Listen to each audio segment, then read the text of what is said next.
Estamos estudando com o pastor Afonso Chaves, dentro da série Instituto Gunnar Vingre, o primeiro e segundo livro de Reis.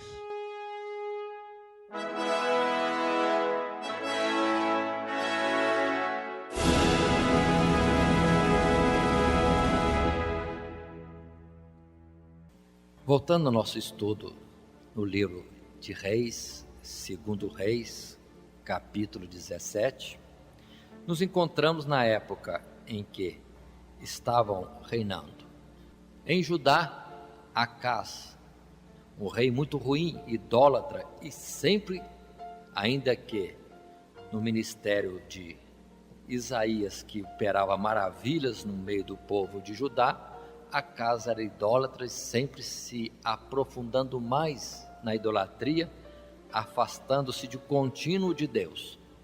Mas veio a terminar o seu reinado e sucede a ele seu filho Ezequias.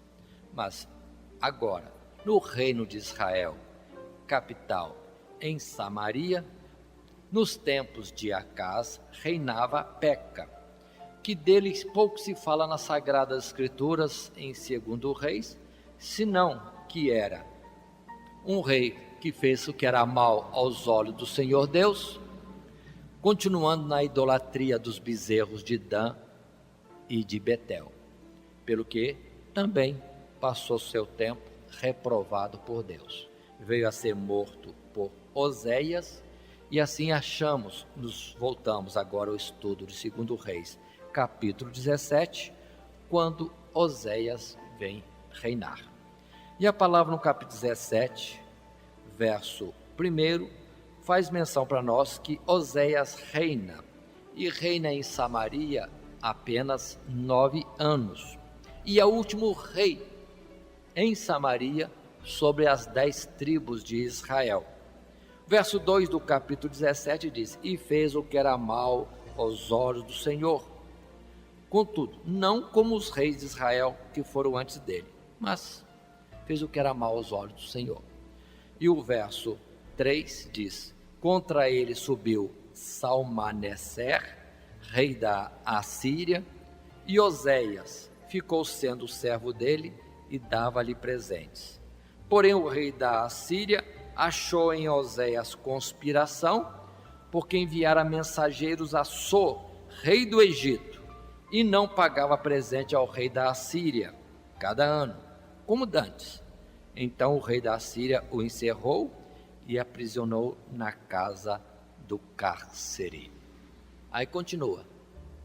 Observem, Oséias não fazendo o que era justo diante de Deus, como o povo de Israel já estava dele profetizado a correção pela Assíria, começa desta forma. E o verso 5 vai dizer: o rei da Assíria subiu por toda a terra de Israel e veio até Samaria e a cercou 3 anos. E no ano 9 de Oséias, o rei da Assíria tomou a Samaria e transportou a Israel para a Assíria e fê-los habitar em Ala e em Abor, junto ao rio Gozã, nas cidades dos Medos. Aí está. Aqui é o fim da nação de Israel. Vem então a Assíria, vai destruindo todo Israel e cerca Samaria, destrói Samaria, e os que ficaram vivos ele leva cativo, mas não leva para perto, manda para bem longe, lá para o país da Média. Não se falava muito da Média, mas aí está. O que sobrou de Israel, se não foi destruído, está em cativeiro na Média. Continua a palavra a partir do verso 7, em todo o capítulo 17, a explicar, na verdade, numa repetição, por que é que Deus destruiu as 10 tribos de Israel. Diz o verso 7, assim sucedeu assim, por os filhos de Israel pecarem contra o Senhor seu Deus, que os fizera subir da terra do Egito, de debaixo da mão de Faraó, rei do Egito, e temeram a outros deuses. Verso 8: e andaram nos estatutos das nações que o Senhor lançara fora de diante dos filhos de Israel, e nos costumes dos reis de Israel. Verso 9: e os filhos de Israel fizeram secretamente coisas que não eram retas contra o Senhor seu Deus. Verso 12: serviram os ídolos dos quais o Senhor lhes dissera: não fareis estas coisas. Verso 13: e o Senhor protestou a Israel e a Judá pelo ministério de todos os profetas e de todos os videntes, dizendo: convertei-vos de vossos maus caminhos e guardai os meus mandamentos, os meus estatutos, conforme toda a lei que ordenei a vossos pais, e que eu vos enviei pelo ministério dos meus servos, os profetas. Verso 14: porém não deram ouvidos, antes endureceram a sua cerviz, como a cerviz de seus pais, que não creram no Senhor, seu Deus. Precisava justificar? Todos os profetas anunciaram isso mesmo, mas aqui em 2 Reis, capítulo 17, falando da destruição da nação, que agora se culmina em poucas palavras, sem dar detalhes, fala que isso foi porque Deus sempre falou, sempre avisou, sempre alertou, sempre estendeu a sua misericórdia, mais um pouco, mas eles continuavam endurecidos e transgressores e afastando-se de Deus. Verso 16: deixaram todos os mandamentos do Senhor seu Deus e fizeram imagem de fundição, 2 bezerros, e fizeram o ídolo do bosque, e prostraram-se perante todo o exército do céu, e serviram a Baal. Então, idolatria, ídolos em muita quantidade. Mais à frente, verso 17: também fizeram passar pelo fogo a seus filhos e suas filhas. Também isso. Continua o verso 17: deram-se adivinhações e criam em agouros. Verso 18: pelo que o Senhor se indignou muito contra Israel e os tirou diante da sua face. Nada mais ficou senão a tribo de Judá. Aí está. Imagine agora a terra de Israel, toda aquela extensão, aquelas heranças, terras que Deus espalhou para as 10 tribos, tomada pela Síria. E a Síria esvazia aquela terra e manda para longe, para a média, o povo que sobrou. Agora, para ocupar aquelas terras, o rei da Síria envia outros povos para ali. Observe o plano da Síria, que é acabar mesmo com Israel de uma forma completa. Só conseguiu porque o povo era desobediente a Deus. Então, na atuação dos inimigos de Israel ou de Deus, ou no plano do mal de contrariar o projeto de Deus, salvar o povo de Israel, a aparência é que ele está ganhando, porque não existe mais 10 tribos de Israel. Mas o plano de Deus não é esse. Os pensamentos de Deus são muito mais altos do que tudo aquilo que o inimigo das nossas almas possa imaginar. O Israel carnal está sendo destruído, irrecuperavelmente. Mas, lembre-se da palavra de Isaías: Israel será grande e numeroso como as estrelas do céu. Assim, no verso 24 desse capítulo, nós temos, capítulo 17, a atitude do rei da Síria, quando diz: e o rei da Síria trouxe gente de Babel, e de Curta, e de Ava, e de Ramate, e de Sefarvaim, e as fez habitar na cidade de Samaria, em lugar dos filhos de Israel, e tomaram a Samaria em herança, e habitaram nas suas cidades. Para um pouquinho, eu acho interessante que o mal, querendo fazer algo, estava cumprindo a vontade de Deus, tirando os que se diziam Israel, o povo dele, para fora, e trazendo o povo que não era dele para perto. Entendam isso? Para cumprir aquela palavra: um povo que não é meu povo será o meu povo. As 10 tribos de Israel foram destruídas, mas haverá 10 tribos de Israel, que somadas as outras duas, 12 tribos de Israel sempre existiriam. Estão trazendo pessoas para perto de Deus sem querer, fazendo a vontade de Deus, achando que estão sendo vencedores. Verso 25. Sucedeu que no princípio da sua habitação, ali, não temeram ao Senhor Deus, Jeová e Yahvé. E mandou o Senhor Deus entre leões, que mataram alguns deles. Pelo que falaram ao rei da Síria, dizendo: a gente que transportaste e fizeste habitar nas cidades de Samaria, não sabe o costume do Deus da terra, pelo que ele mandou leões entre ela, e eis que a matam, porquanto não sabe o culto do Deus da terra. Verso 27, então o rei da Síria mandou dizer: levai ali um dos sacerdotes que transportaste de lá, que ele vá e habite lá, e lhes ensine os costumes do Deus da terra. Observe que está dando exatinho aquilo que Deus anunciou antes que aconteceria. 10 tribos destruídas, mas é descendência carnal. Viriam outros que não são descendência de Abraão, na carne, mas vão estar no processo de se transformar em descendência espiritual. Descendência de Abraão pela fé. 28. Veio, pois, um dos sacerdotes que transportaram de Samaria, habitou em Betel e lhes ensinou como deviam temer ao Senhor Deus, Jeová, Deus de Israel. Aí estamos o começo.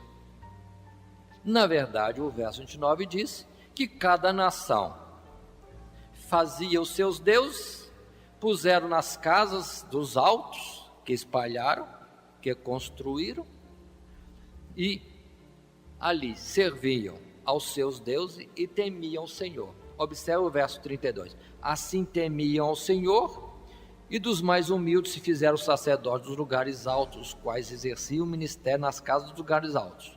Repete o 33. Assim ao Senhor temiam, e também a seus deuses serviam, segundo o costume das nações, entre as quais tinham sido transportados.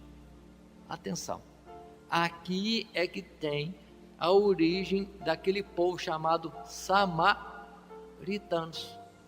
Não são israelitas, não são descendência de Abraão, mas entretanto conhecem a Deus, apesar de não servirem só ao Deus verdadeiro, servem também aos ídolos, mas conhecem a Deus.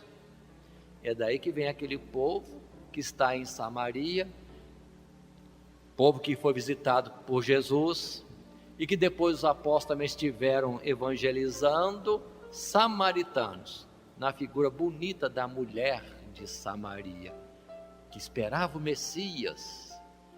Ela esperava o Messias. Era aborrecida pelos judeus, os judeus não conversavam com os samaritanos, mas os samaritanos estavam na mesma esperança de que viria o Messias e ensinaria o caminho reto. E Jesus se apresenta dizendo que de fato a salvação vem dos judeus, mas vem a hora em que se servirá a Deus, não em Jerusalém, nem no Monte Samaria, mas Deus é Espírito e buscaria aqueles que o adorem em verdade e em Espírito. Observem aqui a origem dos samaritanos. Povo rejeitado pelos judeus. É um povo estrangeiro, gentio. Mas, entretanto, foram ensinados alguma coisa das maravilhas e mandamentos de Deus, o Deus verdadeiro. Portanto, estavam nessa situação. Serviam aos seus ídolos e temiam o Deus verdadeiro. Mas dali saem a mulher samaritana, e depois nós vamos ver aqui, com a mulher samaritana, toda aquela aldeia é salva, porque ouviu de Jesus, e disseram àquela mulher: nós cremos nele, não porque você disse, porque nós mesmos o ouvimos e cremos que ele é o Filho de Deus. Passam-se os anos, Filipe vai evangelizar Samaria, os samaritanos, e multidão aceita Jesus. Isso já na evangelização de Filipe. E o início está aqui. Parece que está tudo destruído, parece que está tudo acabado. mas entretanto de um povo que não conhecia Deus, vem conhecê-lo e vem a ser salvos. E vem ser cheios do Espírito de Deus quando Pedro e João vão para Samaria orar pelos samaritanos. Eles recebem o batismo com o Espírito Santo. Aqui está a origem dos samaritanos. E continua a palavra a dizer, entrando no capítulo 18, sucedeu que no 3º ano de Oséias, filho de Elá, rei de Israel, começou a reinar Ezequias, filho de Acás, rei de Judá. Tinha 25 anos de idade quando começou a reinar, e 29 anos reinou em Jerusalém. E era o nome de sua mãe, Abi, filha de Zacarias. Verso 3, e fez o que era reto aos olhos do Senhor, conforme tudo o que fizera Davi, seu pai. Paremos. Como estamos no nosso estudo do livro de 2 Reis? A nação de Israel, 10 tribos em Samaria, acabou-se. Mas naquele território que era das 10 tribos, estão povos diferentes, uma mistura de gente, com algum conhecimento das coisas de Deus. E lá em Judá, está reinando agora Ezequias. E é um homem temente a Deus, muito fiel, é um homem exemplar, talvez um dos melhores homens no seu reinado, ali em Jerusalém. Interessante que é filho de um Acás terrível, né? Totalmente desviado por Deus. Mas assim, começando em 2 Reis capítulo 18, vamos ver da justiça, do serviço, dos cuidados de Ezequias para com as coisas de Deus.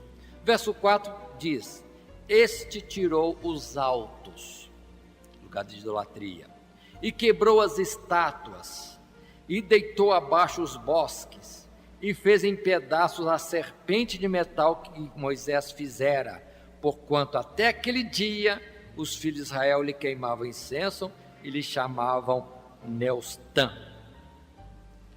A idolatria estava bem preservada, escondida em Israel, hein? Ou em Judá, em Jerusalém. A serpente de metal agora era um ídolo, a figura com que Deus tinha proposto construí-la e apresentar ao povo. Eles não entenderam, e Jesus faz menção dessa serpente. Assim como Moisés levantou a serpente no deserto, assim o Filho do Homem será levantado. Era a figura de Jesus, no sentido que ele tomava sobre si toda a nossa iniquidade, mas fizeram daquilo um ídolo. Verso 5 diz a respeito do rei Ezequias em Jerusalém: no Senhor Deus de Israel confiou, de maneira que depois dele não houve seu semelhante em todos os reis de Judá, nem entre os que foram antes dele. Que ousadia do escritor colocar uma coisa dessa. Tivemos homens bons como o próprio Davi, tivemos homens bons como Josafá, mas o escritor aqui colocou que não houve outro antes dele, nem depois dele. Mas por que isso? Verso 6, porque se chegou ao Senhor, não se apartou de após ele, guardou os mandamentos que o Senhor Deus tinha dado a Moisés. Assim foi o Senhor com ele, para onde quer que saía, se conduzia com prudência, se revoltou contra o rei da Síria e não o serviu. Ele feriu os filisteus até Gaza, como também os termos dela. Aí está a sequência da vida de Ezequias, servindo a Deus desde o princípio e esmerando-se nisto, pelo que na continuidade desse capítulo 18 de 2 Reis, verso 9, diz: e sucedeu que no 4º ano do rei Ezequias, que era o 7º ano de Oséias, filho de Elá, rei de Israel, que Salmaneser, rei da Assíria, subiu contra Samaria e a cercou, e a tomaram ao fim de 3 anos, sim, um ano, no ano 6º de Ezequias, que era o ano 9º de Oséias, rei de Israel. Samaria foi tomada. Paremos. Paremos aqui no verso 10 do capítulo 18 de 2 Reis. Aí está o início da vida, o reinado de Ezequias, buscando ao Senhor. Observe que ele está reinando uns poucos anos antes de Samaria ser destruída, antes da Síria se levantar. Ele está servindo antes. Então ele é testemunha de toda a transgressão e desvio da nação de Israel, 10 tribos, e é testemunha também do desastre que veio sobre as 10 tribos. Ele está vendo, mas está servindo ao Senhor. Ele está servindo ao Senhor. Muito bem. Para continuarmos a falar e em sequência desta vida que é o rei Ezequias, eu preciso ir para o livro de 2 Crônicas. Voltando àquela ciência que nós temos de que o livro de 2 Reis se prendeu a falar dos reis de Israel e de Judá. Mas muitas informações dos reis de Judá são encontradas só em Crônicas, porque os livros de Crônicas 1 e 2 só falam dos reis de Judá. Assim é que, começando a falar do rei Ezequias em Judá, este livro salta algumas coisas importantes, alguns detalhes que são interessantes, pelo que vamos agora para 2 Crônicas, onde nós tínhamos parado no capítulo 29, e vamos observar como Crônicas registra a vida de Ezequias. O princípio é o mesmo, fazendo bem para as coisas de Deus, buscando ao Senhor. Mas agora, leia no verso 3. Ele, Ezequias, capítulo 29, 2 Crônicas, verso 3. Ele, no ano primeiro do seu reinado, no mês primeiro, abriu as portas da casa do Senhor e as reparou. Verso 4. E trouxe os sacerdotes, os levitas, e os ajuntou na praça oriental. Verso 5. E lhes disse: ouvi-me, ó levitas, santificai-vos agora e santificai a casa do Senhor, Deus de vossos pais, e tirai do santuário a imundícia, porque nossos pais transgrediram e fizeram o que era mal aos olhos do Senhor nosso Deus, e o deixaram, e desviaram o rosto do tabernáculo do Senhor, e lhe voltaram as costas. Paremos. Ezequias entendeu, o povo se afastou de Deus e está vindo essa destruição toda. Todo esse mal está vindo por causa do desvio dos pais. Deixaram o Senhor. Então ele convoca os levitas, a tribo de Levi, para irem ao santuário e limparem o santuário, tirar tudo que está errado, para voltarem outra vez ao culto a Deus, ao Deus de Israel, a Jeová. E isso é feito. A palavra diz que os levitas cuidaram disto e anuncia ao rei Ezequias que já está pronta, limpa a casa, já está santificada de novo. E então o rei Ezequias, verso 20, o rei Ezequias se levanta de madrugada, e diz a palavra, se levantou de madrugada e ajuntou os maiorais da cidade e subiu à casa do Senhor, e trouxeram 7 novilhos, 7 carneiros, 7 cordeiros, 7 bodes para sacrifício expiatório, pelo reino e pelo santuário e por Judá. E Ezequias disse aos filhos de Arão, os sacerdotes, que os oferecessem sobre o altar do Senhor. Pronto, aí começa a busca de Deus em Jerusalém. Observe que lá em Reis diz que Ezequias fez uma limpa na cidade, acabou com os ídolos, com os altos, lugar de idolatria, cortando os bosques, destruindo as imagens. Muito bem. Agora no santuário ele não pode entrar. Então ele fala aos levitas: limpem vocês o santuário.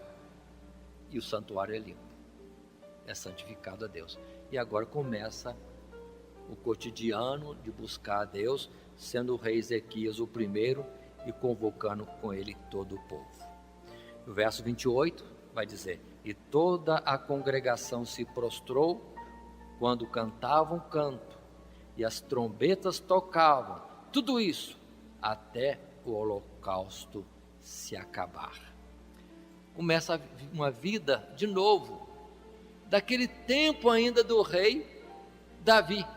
A palavra chega a citar aqui em Crônicas que eles tiveram cuidado de buscar os cânticos e as orientações para cantarem enquanto estão adorando e apresentando ao Senhor as suas ofertas, sacrifício, holocausto, oferta de manjares, etc.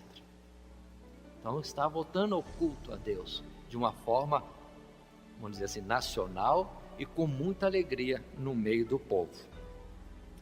Bom, verso 31, Ezequias dirige-se ao povo e diz: e respondeu Ezequias e disse: agora vos consagrastes ao Senhor, chegai-vos e trazei sacrifícios e ofertas de louvor à casa do Senhor. E a congregação trouxe sacrifícios e ofertas de louvor, e todo o que tinha esta vontade do coração trouxe holocaustos. E indo ao verso 35, no final do verso 35 lemos: assim se estabeleceu o ministério na casa do Senhor. Olha que beleza, parece que voltou a paz, voltou a bênção, voltou a alegria de servir a Deus em Jerusalém, voltou o tempo dos cânticos, dos instrumentos soando. Que ambiente gostoso deveria ser em Jerusalém. E a multidão era grande, porque vinham muitos fazer isto. Muito bem, capítulo 30 de 2 Crônicas, observe que conta detalhes que lá em Reis não temos. Assim, este detalhe também. Verso 1: depois disso, Ezequias enviou mensageiros por todo Israel e Judá. Escreveu também cartas a Efraim e a Manassés, que viessem à casa do Senhor a Jerusalém para celebrarem a Páscoa ao Senhor, Deus de Israel. Ele não só estava cuidando do seu reino, no serviço de Deus, na busca de Deus, como mandou mensageiros por todo Israel. E no verso 6 ele diz assim, no final lemos: filho de Israel, convertei-vos ao Senhor, Deus de Abraão, de Isaque e de Israel, para que ele se volte para aqueles que de vós que escaparam das mãos dos reis da Assíria. O que ele está querendo dizer? Ele está falando a um povo que pudesse estar espalhado ainda pelas terras de Israel, para que viessem. Se tem alguém que escapou da destruição da Síria, vem, vamos buscar o Senhor e realizar a Páscoa do Senhor. Isto mostra que o capítulo 30 é uma realização depois da destruição das 10 tribos de Israel. Os que escaparam das mãos dos reis da Síria, venham e vamos servir ao Senhor. Verso 10: e os correios foram passando de cidade em cidade pela terra de Efraim e Manassés até Zebulon, porém riram-se e zombaram deles. Verso 11: todavia alguns de Asser e de Manassés e de Zebulon se humilharam e vieram a Jerusalém. Verso 12: e em Judá esteve a mão de Deus, dando-lhes um só coração, para fazer o mandado do rei e dos príncipes, conforme a palavra do Senhor Deus. Aí está, irmãos. Bonita essa parte, essa época em Jerusalém, em Israel. Verso 15: então sacrificaram a Páscoa no 14º dia do 2º mês, e os sacerdotes levitas se envergonharam e se santificaram e trouxeram holocaustos à casa do Senhor. Bom, e continua dizendo aqui que tudo foi se organizando, Se alguém não estava no seu posto, passou a tomar de novo o seu posto para servir ao Senhor. Verso 17, é interessante observar que vem muita gente para apresentar a Deus sacrifícios, pelo que não havia sacerdote suficiente.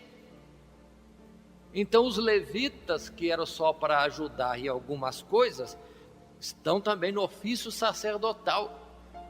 É uma transgressão, é uma coisa errada pela lei.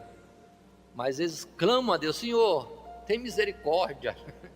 Nós estamos acabados, destruídos até no ministério. Então outros vão estar fazendo a função dos sacerdotes.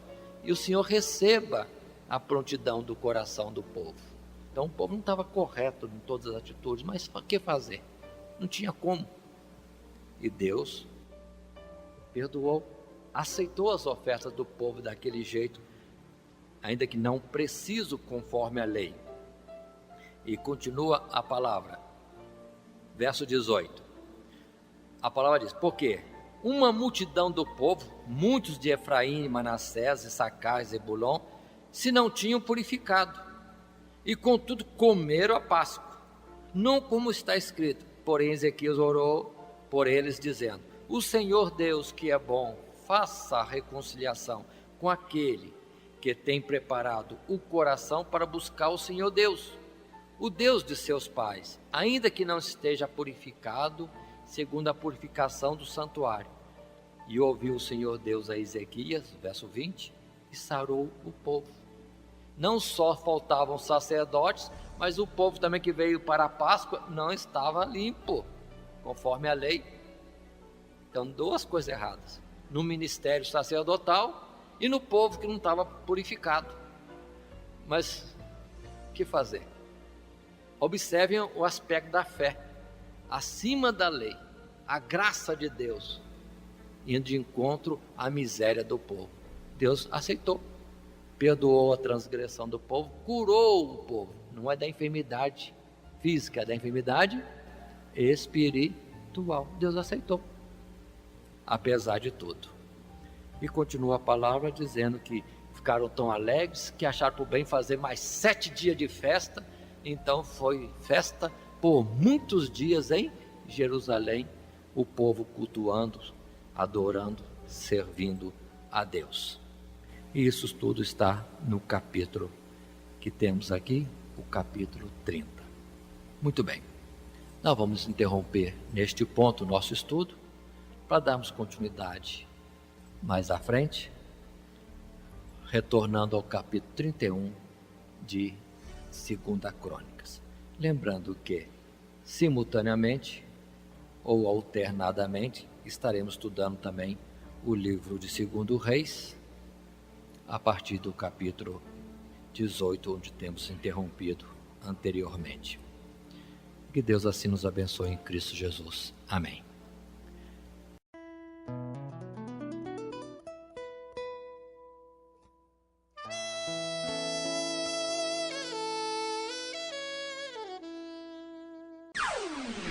Todo dia, toda hora, muito mais prazer em ouvir. Radionete Grata Nova. Web Rádio, a qualidade que faz a diferença, cada vez mais necessária. Rede Grata Nova de Evangelização. Acesse nosso site www.horadadecisão.com.br. Hora da Decisão, tudo junto, sem acento.